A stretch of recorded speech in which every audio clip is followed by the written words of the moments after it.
예, 오늘은 삶의 기준이라는 제목을 가지고 누가복음 말씀을 듣도록 하겠습니다. 제 후배 목사 중에 남아프리카 공화국에서 공부를 하고 있는 그 목사가 있습니다. 사람이 있습니다. 이 친구가 한국에 나와 있어서 며칠 전에 만나서 이야기를 나누었어요. 여러분, 남아공 하면 어떤 것들이 떠오르시나요? 남아공, 월드컵, 남아공, 대통령, 만델라 대통령, 이런 거 떠오르시나요? 예, 저는 남아공 하면 이렇게 케이프타운의 그 아름다운 해변, 이런 거, 또 좋은 기후, 거기 아프리카지만 그 위도가 남쪽으로 이렇게 좀 많이 내려가 있어서 기후가 좋다고 해요. 그런 것들이 떠오릅니다. 그 만델라 이런 것도 떠오르고요. 근데 그 친구 말이 남아공은 강력 범죄가 굉장히 많이 일어나는 위험한 지역 중에 하나라고 합니다. 그래서 남아공의 수도인 케이프타운은 세계에서 가장 위험한 도시 중에 하나라고 해요. 굉장히 치안이 불안하고 강력 범죄가 많이 일어나는 도시라는 거죠. 그래서 밤에 함부로 다니기가 어려운 그런 도시라고 합니다. 이 나라의 치안 불안은 흑백 간의 갈등이 주된 원인이라고 합니다. 이 남아공은 사실은 악랄한 흑백 차별 정책으로 유명했던 나라였어요. 그래서 이 정책을 아파르테이트라고 하는데, 흑백 간의 거주 지역, 이용 가능한 시설, 직업 등등을 철저히 분리하고 두 인종 간의 결혼이나 성관계 이런 것들까지도 금지하는 등 아주 사적인 부분까지 철저하게 분리와 차별 정책이 시행되었었습니다. 그리고 당연히 흑인들의 그 투표권이나 참정권 같은 것도 제한을 했었어요. 그야말로 백인들을 위한 백인들의 나라가 아프리카 대륙에 있었던 겁니다. 근데 이런 정책들이 19세기 후반이나 20세기 초반에 시행됐던 것이 아니에요. 우리 많이 알잖아요. 미국이나 유럽이나 이런 데 미국 같은 데도 남부 19세기 후반까지도 계속 그런 것들이 있었는데요. 그런 것들이 아니에요. 이 정책은 1994년 아까 말씀하셨던 만델라 대통령이 넬슨 만델라가 남아공의 대통령이 될 때까지 지속됐었어요. 1994년까지. 20세기 후반까지 이런 정책이 시행이 됐던 거죠. 그러니까 이 흑백 차별 정책, 흑백 간의 분리와 차별 정책이 없어진 지 아직 30년도 채 지나지 않은 겁니다. 그래서 아직도 남아공에는 흑인과 백인 간의 불신과 반감이 아주 강하다고 합니다. 이 불신과 반감에는 경제적 이유가 주요한 이유 중에 하나인데, 흑백 간의 빈부격차가 굉장히 심하다고 해요. 그래서 2020년 기준으로 흑인들의 실업률은 36.5%. 흑인들의 실업률이 굉장히 높죠, 그죠? 반면에 백인 실업률은 8.8% 라고 합니다. 그래서 흑인 지역은 주로 이제 낙후되어 있는데, 그 친구 말로는, 그 남아공에서 공부하는 친구 말로는 흑인들에게 이제 나라에서 지원을 굉장히 많이 한대요. 굉장히 많이 해주지만 흑인들이 더 나은 삶을 위해서 노력하지 않는다라고 합니다. 그 이야기를 들으면서 이유가 뭘까를 생각해 봤어요. 왜 그럴까? 아마도 이 나라의 그 경제 규모가 열심히 노력한다고 해서 잘 살 수 있는 그런 정도의 기회가 주어지는 여유가 없는 것 같아요. 그러니까 열심히 노력해도 안 되는 거죠. 이미 백인들이 차지하고 있는 기득권들이 다 있고, 흑인들이 애써서 그 기득권 그룹 안에 들어가기가 굉장히 어려운 상황인 거죠. 그러니까 이제 그 좌절과 분노가 학습이 되어서 해봤자 안 된다, 이런 생각이 팽배한 것 같습니다. 그리고 이제 그 전에 계속해서 그 차별로 인해서 계속해서 정부가 강요하고 학습했던 그 좌절 이런 것들이 에서 벗어난 지는 얼마 안 됐고 30년 채 안 됐으니까요. 그런 이유들 때문인 것 같다라는 생각이 들었습니다. 또 이제 흑인들은 백인들의 차를 약탈하는 일이 백인들의 차를 약탈하는 일이 굉장히 잦은데, 근데 흑인들은 그것에 대해서 죄의식을 안 느낀다고 해요. 왜냐하면 아직도 이제 백인들이 흑인들을 약탈하고 차별하고 착취하던 그런 경험들이 남아 있어서 그 피해에 대해서 충분히 보상받았다라고 생각하지 않기 때문이에요. 그러니까 이를테면 백인들의 부는 다 우리 흑인들을 착취해서 얻은 것인데 그걸 훔치는 건 그런 뭐 재산을 훔치는 건 훔치는 게 아니고 그냥 보상받는 거다라고 생각을 하는 겁니다. 또 백인들도 백인들대로 불만이 굉장히 많다고 해요. 이제 주로 백인들이 아까 말씀드렸지만 이제 주로 상류층이고 부유층인데요. 그래서 이제 세금을 많이 낸단 말이에요. 근데 이 세금이 자기들이 내는 세금이 구멍 빠진 독에 물을 붓듯이 흑인들을 위해서 그냥 마구 흘러 들어간다라고 느끼기 때문에 불만이 많다고 해요. 그리고 또 백인 사업주들은 백인 사장들은 남아공 흑인들의 낮은 성실성과 도덕성을 비난하면서 자국의 흑인들은 노동자로 안 쓰고 다른 나라 출신의 이주 노동자들을 고용하는 것을 선호한다고 합니다. 그러니까 이 차별 정책, 분리 정책, 이 아파르테이트는 사라졌지만 이미 30년 가까이 전에 사라졌지만 여전히 흑백 간의 차별과 증오와 분노는 사라지지 않은 거예요. 이 흑백 간의 갈등과 불신이 해결되기 어려운 것이 각각 자신들, 아까 말씀드렸지만 각각 자신들의 행동에 그 합당한 이유들이 있기 때문이에요. 흑인들의 말을 들어보면 이해가 되고 백인들의 말을 들어보면 이해가 되는 거예요. 그러니까 한쪽이 그냥 나쁜 놈이고 한쪽이 그냥 착한 사람이면 쉽잖아요. 착한 편을 들면 되는데 얘기를 들어보면 이것도 합당한 이유가 있고 합당한 근거가 있고 이것도 합당한 이유가 근거가 있는 겁니다. 이 한국 기독교의 주류가 대부분의 한국 기독교가 극렬하게 반대하는 법이 있습니다. 차별금지법인데요. 이 법에 대해서도 마찬가지예요. 이제 한국 기독교의 주류가 반대하기는 하지만 교계 안에서도 찬성과 반대가 나뉘는데요. 찬성하는 측에서도 반대하는 측에서도 근거가 뭐냐 하면 성경이에요. 성경을 근거로 성경을 이유로 합당한 이유로 들면서 자신의 주장을 내세웁니다. 그래서 찬성하는 측에서는 차별 없는 예수님의 사랑, 모든 것을 용납하시는 하나님의 사랑을 근거로 찬성을 하고 반대하는 측에서는 동성애를 죄라고 규정하는 성경 말씀을 근거로 차별금지법은 가짜 차별금지법이고 사실상 동성애법이다라고 주장을 하면서 반대를 합니다. 서로 합당한 근거가 있기 때문에 또 더 무섭게는 서로 진리라고 생각하는 하나님의 말씀을 근거로 하기 때문에 두 그룹 사이의 대화가 어려워요. 이 문제 해결이 어렵습니다. 의견을 조율하는 것이 굉장히 어렵습니다. 이처럼 우리가 살아가는 세상에는 하나의 정답이 없는 것 같아요. 서로 합당한 이유와 근거를 가지고 주장하고 그걸 따라 살아갑니다. 이런 세상 속에서 우리가 뭘 진리로 붙들고 살아갈 수 있을까요? 무엇을 삶의 기준으로 삼고 살아갈 수 있을까요? 오늘 성경의 이야기는 안식일에 회당에서 벌어진 사건을 기록하고 있습니다. 오늘 이야기에서 누가는 안식일과 회당 이것을 이야기의 배경으로 제시를 하고 있는데 이 배경을 제시하는 것은 의도적이에요. 안식일과 회당이라는 이 배경은 굉장히 의도적입니다. 뭐냐면 누가는 이 배경, 안식일과 회당이라는 이 배경을 통해서 누가복음 4장 16절 이하의 사건을 우리에게 기억하게 합니다. 누가복음 4장 16절 이하의 장면이 뭐냐면 한번 찾아보시면 예수님이 이제 나사렛 회당에 안식일에 나사렛 회당에 들어가셔서 이사야의 예언을 읽으시며 자신의 사명을 밝히시는 부분입니다. 이제 그 사이에는 회당의 안식일에 들어간 내용이 없어요. 그러니까 4장에 있고 그 다음에 오늘 이 본문에 있는 겁니다. 이제 예수님이 이제 자신의 사명을 나사렛 회당에서 밝히시는데 그 내용이 이제 4장 18절 19절 말씀입니다. 제가 한번 읽어보겠습니다. 주님의 영이 내게 내리셨다. 주님께서 내게 기름을 부으셔서 가난한 사람에게 기쁜 소식을 전하게 하셨다. 주님께서 나를 보내셔서 포로된 사람들에게 해방을 선포하고 눈먼 사람들에게 눈뜸을 선포하고 억눌린 사람들을 풀어주고 주님의 은혜의 해를 선포하게 하셨다. 예수님은 나사렛 회당에서 자신의 사명이 해방과 자유와 은혜를 선포하는 것이고 그 해방과 자유와 은혜의 나라가 곧 하나님의 나라다 라는 것을 공식적으로 사람들에게 선포하신 겁니다. 그리고 오늘 본문은 나사렛 회당에서 선포하신 이 예수님의 말씀을 실체화하는 사건을 기록하고 있어요.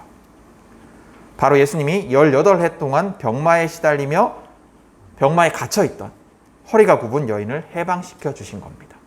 4장에서 예수님께서 해방에 대해서 말씀하셨는데 내가 그 해방을 주러 온 사람이다 라고 말씀하셨는데 오늘 본문에서 예수님께서는 그 해방을 구체적으로 실체적으로 보여주시는 거예요. 근데 이 예수님의 행동에 대해서 회당장이라는 사람, 아마도 회당에서 말씀을 가르치거나 예배를 인도하던 사람이었던 것 같은데 이 회당장이 합리적으로 보이는 이유를 들어서 비판합니다. 회당장은 예수님에게 직접 이야기하는 것이 아니라 그곳에 모인 사람들에게 말하는 방식을 택하는데 아마도 사람들 앞에서 이제 이런 걸 주장하는 것 같아요. 이 이상한 말을 하는 나사렛 출신의 어부가 아니라 자기가 하나님의 말씀을 바르게 해석할 수 있는 권위가 있다라는 것을 주장하기 위해서 사람들 앞에 그렇게 얘기를 하는 것 같습니다. 근데 이 회당장의 주장은 읽어보시면 듣기에 굉장히 합리적으로 들려요. 이 여인이 안식일인 오늘 고쳐주지 않으면 바로 생명을 잃거나 급박한 상황에 처해 있지 않았습니다. 맞죠? 이미 18년이나 병을 앓고 있었고 며칠 더 허리가 굽은 상태로 있다고 해도 별 일이 없어요. 그죠? 큰일 날 일이 없었습니다. 그러니까 회당장의 주장대로 안식일 말고 다른 6일 동안의 치유를 받으라는 말은 아주 합리적으로 들려요. 왜 괜히 안식일에 그렇게 하나님의 날인 안식일에 쉬어야 되는 날에 왜 자꾸 병을 고치냐? 6일 동안 고치면 되지 않냐? 굉장히 합리적으로 들립니다. 하나님의 명령인 안식일 규정도 어기지 않고 여인도 고칠 수 있는 그런 아주 지혜로운 주장같이 들립니다. 근데 여러분, 말씀을 바르게 해석할 권위가 자기에게 있음을 주장하는 이 회당장의 언뜻 듣기에 굉장히 합리적으로 보이는 이 주장은 매우 어리석은 주장이에요. 왜냐하면 말씀이신 분, 하나님의 아들이신 분, 그래서 말씀의 주인이신 분, 하나님 말씀을 누구보다도 바르게 해석하실 수 있는 분이 바로 예수님이시기 때문입니다. 그 예수님 앞에서 지금 번데기 앞에 주름 잡는 것처럼 그렇게 하는 거죠. 그래서 말씀이신 예수님, 말씀에 대해서 누구보다도 잘 알고 계시는 예수님께서는 회당장에게 진짜 하나님의 말씀이 무엇인지, 진짜 하나님의 뜻이 무엇인지, 안식일을 향한 진짜 하나님의 의도가 무엇인지를 가르쳐 주십니다. 진짜 하나님의 명령의 의도, 진짜 하나님께서 율법을 주신 의도, 안식일 규정을 포함한 하나님의 말씀의 의도는 뭐냐? 그 명령을 통해서 갇힌 자, 억눌린 자에게 자유와 해방을 주는 거다라는 겁니다. 여러분, 우리는 어떤 것을 진리로 삼으면서 살아가고 있습니까? 어떤 것을 삶의 기준으로, 삶의 지표로 삼고 살아가고 있습니까? 여러분의 모든 판단의 기준은 무엇입니까? 돈입니까? 가족입니까? 즐거움입니까? 아니면 자기가 지지하는 정치 세력입니까? 아니면 자기 의입니까? 아니면 자기 주장과 생각입니까? 만약에 여러분들이 그런 것들을 기준으로 살아가고 있다면 제가 드릴 말씀은 간단해요. 그런 것들이 아니라 하나님 말씀을 기준으로 살아가십시오. 그래야 됩니다. 하나님 말씀이 아닌 헛된 것들을 기준으로 살아가면 안 돼요. 근데 만약에 우리가 다 그리스도인이기 때문에 실제로는 어떠하든지 간에 여러분들이 제가 이렇게 질문을 했을 때 여러분들은 정답을 알고 있어요. 실제로는 어떤 삶을 살아가든지 간에 하나님의 말씀이 기준이 되어 살아가야 한다라고 여러분들은 고백하실 겁니다. 그리고 그렇게 실제로 어떻게 결과적으로 어떻게 살아가든지 간에 그렇게 살려고 애쓰고 계실 거예요. 근데 오늘 성경이 우리에게 가르치는 것은 우리가 하나님의 말씀이다라고 확신하는 것들이 사실은 하나님의 말씀이 아닐 수도 있다라는 겁니다.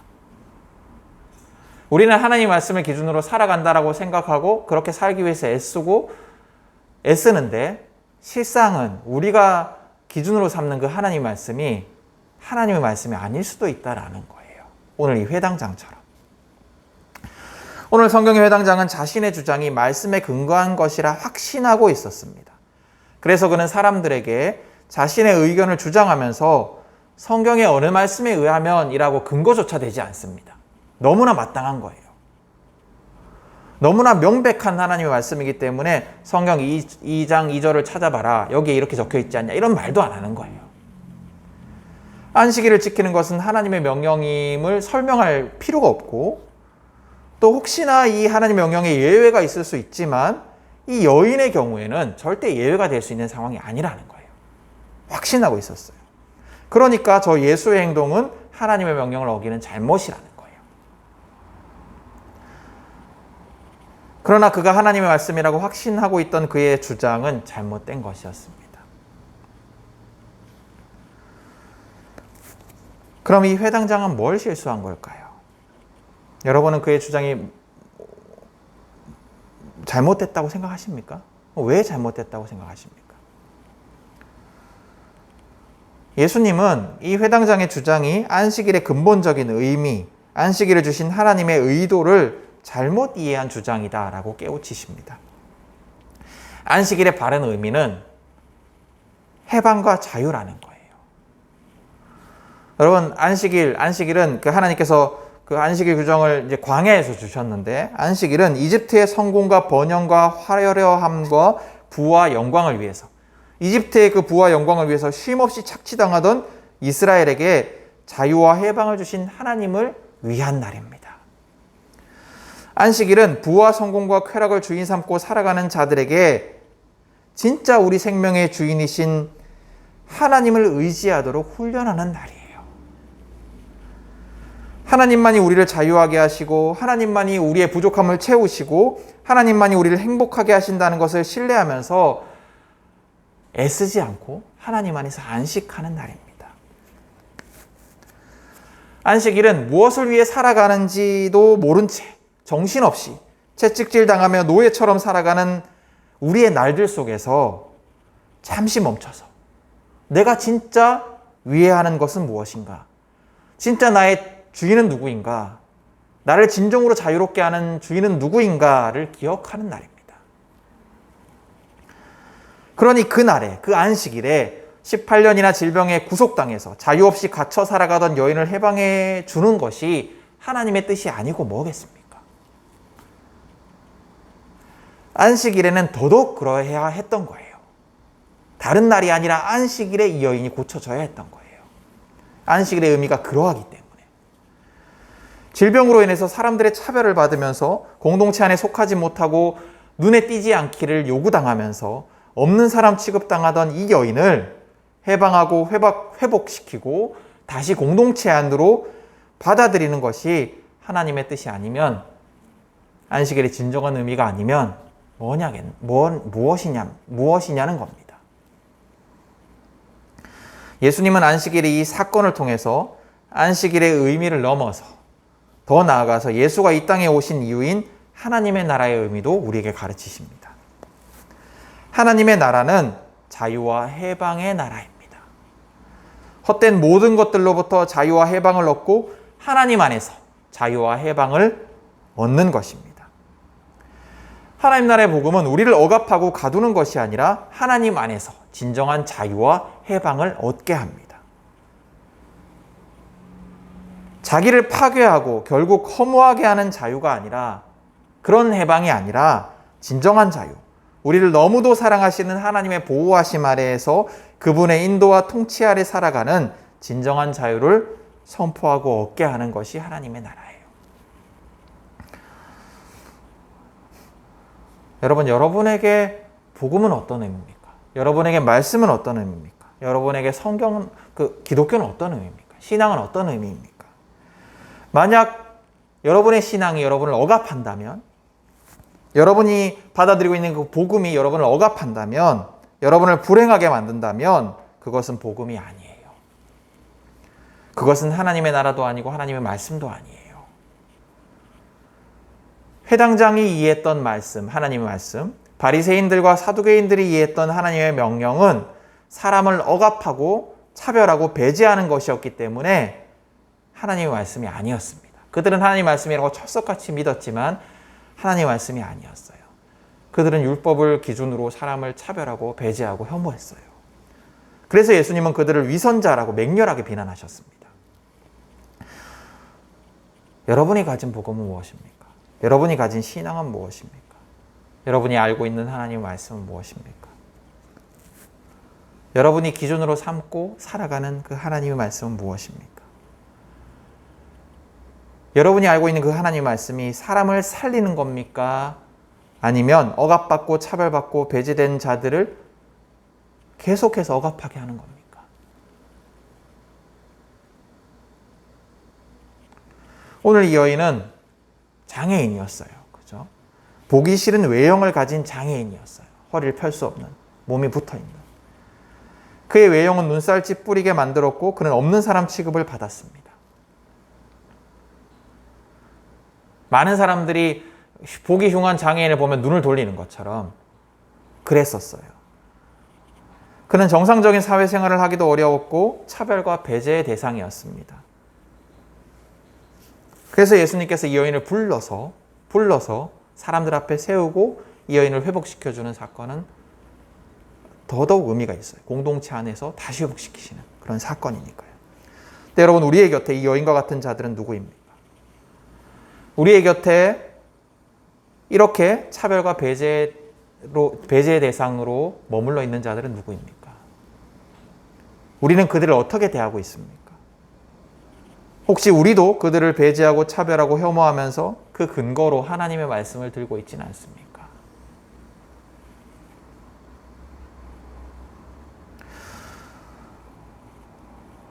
여러분, 오늘 말씀 속에서 예수님은 이 여인에게 병을 고치기 위해서 뭔가를 해라 라고 요구하지 않으셨습니다.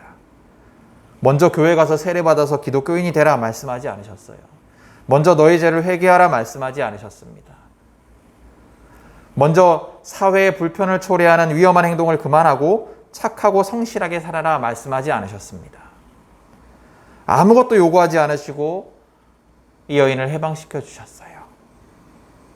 마치 우리에게 그러셨던 것처럼 말입니다. 죄인인 우리를 죄인이었던 그때 그 모습 그대로 용납하시고 사랑하셔서 하나님의 자녀 삼아주셨던 것처럼 이 여인에게도 그렇게 하셨어요. 여러분, 우리는 그 사랑을 받은 자로서 억눌린 자, 갇힌 자, 신음하는 자를 자유하게 하고 해방하는 삶을 살아가고 있습니까? 아니면 우리는 오늘 회당장처럼 또 성경의 바리새인 사두개인들처럼 하나님의 말씀을 근거로 들면서 남을 정죄하고 배제하고 차별하고 혐오하는 삶을 살아가고 있습니까? 저런 자들은 지옥에 갈 자다라고 선포하며 살아가고 있습니까?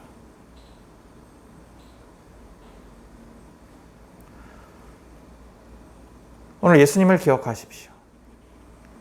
예수님은 말씀을 근거로 남을 배제하고 차별하고 혐오하고 정죄하면서 자기의 의의를 자랑하는 회당장을 위선자라 꾸짖으시며 반대로 질병에 갇혀있던 여인에게 자유와 해방을 선포하십니다. 우리의 주님은 바로 이 예수님이에요. 우리의 삶의 기준, 우리의 행동의 기준, 우리의 판단의 기준은 바로 이 예수님입니다. 여러분, 오늘 말씀을 기억하면서 예수님을 따라서 세상에 자유와 해방과 은혜를 선포하는, 자유와 해방과 은혜의 하나님 나라를 선포하는 우리 모두가 될 수 있기를 축복합니다. 여러분, 주님 안에서 자유와 해방을 얻으십시오. 그리고 세상에 우리가 누리는 이 주님의 자유와 해방과 은혜를 선포하십시오. 주님은 우리가 그 복음을 선포하기를 원하십니다. 우리가 그 복음을 누리기를 원하시고 그 복음을 선포하기를 원하십니다. 세상의 차별과 혐오와 배제와 정죄의 말씀이 아니라 진정한 주님의 말씀, 자유와 해방과 은혜의 말씀을 선포하는, 그 복음을 선포하는 우리 모두가 될 수 있기를 축복합니다.